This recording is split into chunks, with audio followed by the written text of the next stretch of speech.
दोस्तों आज की इस वीडियो हम लोग बिजली का बिल निकालना सीखेंगे। ठीक है, यहाँ पर देखिए आप लोग के सामने एक एग्जाम्पल लिया गया है और बहुत ही सरल तरीके से समझाया गया है, तो इसलिए आपसे रिक्वेस्ट किया जा रहा है वीडियो को शुरू से लेकर के अंत तक जरूर देखिएगा, तभी जाकर के आप अपने घर का बिजली का बिल महीना का हिसाब तुरंत कर सकते हैं और बहुत ही ईजिली तरीके से कर सकते हैं।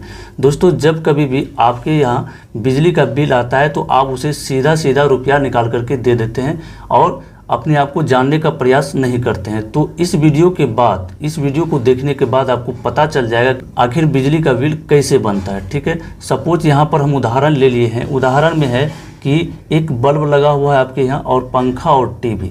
ठीक है, इसके अलावे भी और भी कोई उपकरण लगा हुआ हो सकता है, तो आप अगर यदि इसके अलावे लगा हुआ है कोई उपकरण तो आप इस कॉलम को बढ़ा सकते हैं और उसका हिसाब यहाँ पर कर सकते हैं। ठीक है, तो चलिए वीडियो स्टार्ट करते हैं। और वीडियो स्टार्ट करने से पहले दोस्तों आप सभी से एक छोटा सा रिक्वेस्ट करना चाहूँगा कि अगर यदि आप अभी तक चैनल को सब्सक्राइब नहीं किए हैं तो नीचे लाल कलर का बटन है, उसको दबा के सब्सक्राइब कर लें और घंटी के बटन को दबा लें, ताकि जब भी इस तरह का बेहतरीन प्रश्न के साथ हम हाजिर हों तो उसका नोटिफिकेशन सबसे पहले आप तक पहुँच सके। देखिए यहाँ पर क्या है कि यहाँ पर पहला नंबर कॉलम में लिया गया है बल्ब।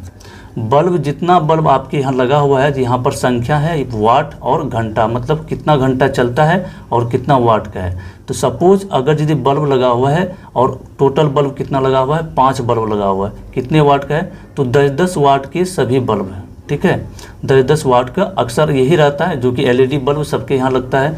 तो 10-10 वाट का लगा हुआ है और टोटल जो एक दिन में जलता है, एक दिन में जलने का जो औसत हम निकाले हैं, औसत मान लिए हैं कितना, 12, यानी कि 12 घंटा जलता है। ठीक है, ठीक उसी प्रकार यहाँ पर पंखा वाला कॉलम में संख्या कितना लिए हैं, तो संख्या 2 है। अगर यदि आपके यहाँ ज़्यादा होगा तो यहाँ पर ज़्यादा बैठाएंगे। ठीक है, और वाट में 50 वाट का लिया गया, हो सकता है आपके यहाँ इससे ज़्यादा वाट का हो, तो आप क्या करेंगे, इससे ज़्यादा वाट यहाँ बैठा लेंगे। और कितना घंटा डेली चलता है, एक अनुमान, एक एवरेज आप निकाल करके यहाँ पर घंटा के सामने बैठा लेंगे। ठीक है, ठीक उसी प्रकार यहाँ पर टीवी है, जो कि एक टीवी लगा हुआ है और कितना वाट का है, तो 200 वाट का, और कितना घंटा चलता है डेली 2 घंटा चलता है। ठीक है, तो करना क्या है, सभी को जब यहाँ पर संख्या वाट और घंटा दिया हुआ है तो सबसे पहले हम लोग को निकाल लेना है इसका वाट घंटा। मतलब आप सभी को पता होना चाहिए कि 1000 वाट घंटा, 1000 वाट घंटा बराबर होता है कितना, एक यूनिट। तो हम लोग का जो बिजली का बिल आता है वो यूनिट के अनुसार से आता है ना, कितना यूनिट खपत हुआ है एक महीने में, उसका बिल दिया जाता है। इस यूनिट को अलग भाषा में 1 किलोवाट भी कहा जाता है, किलोवाट घंटा, 1 किलोवाट घंटा। ठीक है, इसको व्यापारिक भाषा में यूनिट कहते हैं। ठीक है, और वैज्ञानिक भाषा में हमेशा इसको किलोवाट घंटा के नाम से पुकारा जाता है। तो सबसे पहले क्या करेंगे, ये वाट घंटा जो होता है, वाट घंटा कैसे निकाला जाता है, कि हम लोग निकालने का क्या नियम होगा, तो जितना यहाँ पर बल्ब है और जितना वाट का है और जितना घंटा चलता है, तो सभी को आपस में क्या कर लेंगे, गुना कर लेंगे, है ना, सभी को आपस में गुना कर लेंगे तो हम लोग को निकल जाएगा वाट घंटा। तो यहाँ पर 5 गुना 10 हो जाएगा 50, 50 को जब 12 से गुना करेंगे तो कितना हो जाएगा, ये हो जाएगा 600, 12 पंचे 60 होता है तो 600 हो जाएगा। ठीक है, 600 वाट घंटा एक दिन में यह बल्ब खपत करता है। एक दिन में बल्ब जो है ऊर्जा खपत करता है, यानी कि बिजली जो खपत करता है कितना करता है, 600 वाट घंटा करता है। ठीक है, ठीक उसी प्रकार यहाँ पर पंखा है, तो पंखा का भी निकाल लेंगे, कितना पंखा लगा हुआ है, 2 पंखा, कितने वाट का, 10 वाट का, और 50 वाट का, और कितना देर चलता है, तो 10 घंटा चलता है। तो सभी को आपस में गुना कर लेंगे, 2 गुना 50 करेंगे तो 100 होगा, 100 गुना यहाँ पर 10 करेंगे तो 1000 हो जाएगा। ठीक है, 1000 हो जाएगा। उसके बाद फिर से टीवी का भी उसी प्रकार निकाल लेंगे, सबको आपस में गुना कर लेंगे, 1 गुना 200 तो 200 ही होगा, और 200 गुना 4 तो ये हो जाएगा 400। ठीक है, यह जो बिजली का बिल निकाला जा रहा है एक दिन का आपका निकाला जा रहा है। ठीक है, याद रखेंगे एक दिन का। बाद में हम लोग आएंगे कि 30 दिन का कैसे निकालेंगे, मतलब पूरे महीना का कैसे निकालेंगे। सबसे पहले एक दिन का जब निकाल लेंगे तो पूरे महीना का भी हम लोग आसानी से निकाल सकते हैं। ठीक है, तो सभी को आपस में यहाँ पर जोड़ लीजिए, सभी को जब आपस में जोड़ लेंगे तो कितना बन जाएगा, देखिए 0 0 0 है ना, तो 0 होगा, फिर यहाँ पर 0 हो जाएगा। उसके बाद 6 जोड़ 0 तो 6 होगा, और 6 जोड़ फिर से 4 तो कितना हो गया, 10, हासिल बच गया 1, हाथ में कितना रह गया, 1 रह गया। उसके बाद 1 को इसमें जोड़ देना है, तो 1 1 कितना हो जाएगा, 2। तो यहाँ पर एक दिन का जो टोटल खपत आया सभी चीज़ से, सभी उपकरण को मिला करके, वो कितना आया, 2000 वाट घंटा आया। ठीक है, 2000 वाट घंटा। तो हम लोग कह सकते हैं कितना यूनिट बिजली का बिल खपत हुआ, तो टोटल 2 यूनिट हुआ। कैसे हुआ 2 यूनिट, देख लेते हैं इसको। हम लोग को पता है कि 1000 वाट घंटा बराबर होता है कितना, 1 यूनिट, है ना, 1 यूनिट होता है।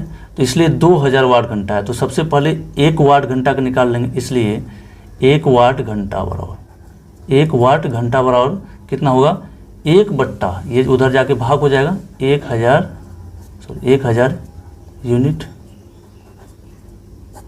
है ना। उसके बाद हम लोग को कितना निकालना है, 2000 का निकालना। इसलिए जब 1 वाट घंटा बराबर इतना निकला, तो 2000 वाट घंटा बराबर क्या होगा, 2000 वाट घंटा बराबर हो जाएगा 1 बट्टा 1000 गुणा में 2000। यूनिट में है तो यहाँ पर यूनिट लगा देंगे। तो यहाँ पर हम लोग काट सकते हैं, यहाँ 3 ही जीरो है, यहाँ पर 3 जीरो से 3 जीरो काट सकते हैं, है ना। तो ऊपर में बच गए 1 गुना 2 और नीचे में 1, नीचे में 1 का कोई वैल्यू नहीं होता है। तो 1 गुना 2 करेंगे तो 2 ही होगा।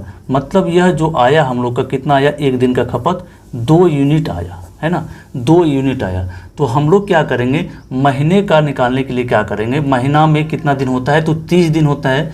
तो एक दिन में जब 2 यूनिट है तो 30 दिन में कितना यूनिट खपत होगा, इसलिए 30 दिन का खपत निकालेंगे। 30 दिन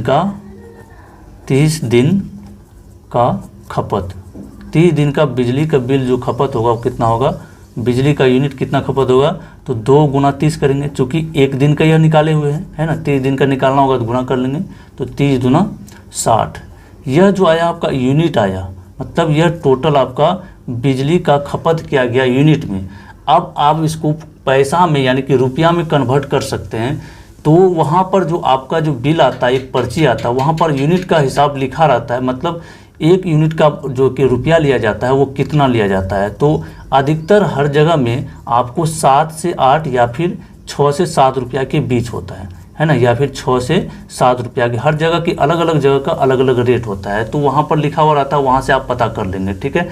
तो यहाँ पर एवरेज मान के चलते हैं कि 7 रुपया प्रति यूनिट, 7 रुपया प्रति यूनिट, ठीक है। तो 1 यूनिट का दाम कितना है, 7 रुपया है। तो 60 यूनिट एक महीना में आया है तो कितना हो जाएगा, तो 60 गुना 7 कर देंगे, तो इसलिए क्या होगा, 7 6 के 42, 420 रुपया टोटल एक महीने का जो बिल आएगा वो 420 आएगा, ठीक है। तो उम्मीद करते हैं कि आज की इस वीडियो से आपको बहुत कुछ सीखने को मिला होगा। वीडियो पसंद आने पर वीडियो को लाइक कर लेंगे और दोस्तों को पास ज़्यादा से ज़्यादा शेयर करके कमेंट बॉक्स में एक कमेंट जरूर कर देना, ठीक है। Thank you for watching.